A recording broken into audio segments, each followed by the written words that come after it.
আজি 5 এপ্ৰিলৰ দিনাখন আমাৰ কাষৰ স্কুলখনতে আমি আজি বৃক্ষৰোপণ কাৰ্যসূচী আমি ৰাখিছোঁ আৰু ইয়াতে ময়ো উপস্থিত আছিলোঁ। উপস্থিত হৈ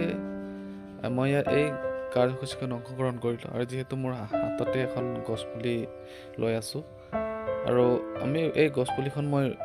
আজিৰ দিনটোত ইয়াৰ বাউণ্ডাৰীৰ ভিতৰতে স্কুলৰ বাউণ্ডাৰীৰ ভিতৰতে বৃক্ষৰোপণ অনুষ্ঠানত অংশগ্ৰহণ কৰি আজি মই বৃক্ষৰোপণ কৰিলোঁ আৰু ইয়াৰ পিছতে পঞ্চায়তৰ বিষয়ববীয়া সকলো উপস্থিত আছিল আৰু আমাৰ শিক্ষক গাঁৱৰ গণ্যমান্য ব্যক্তিসকল তেখেতসকলো আহি আমাৰ এই অনুষ্ঠানত তেখেতসকলো অংশগ্ৰহণ কৰিছিল আৰু বৃক্ষৰোপণ কৰিছিল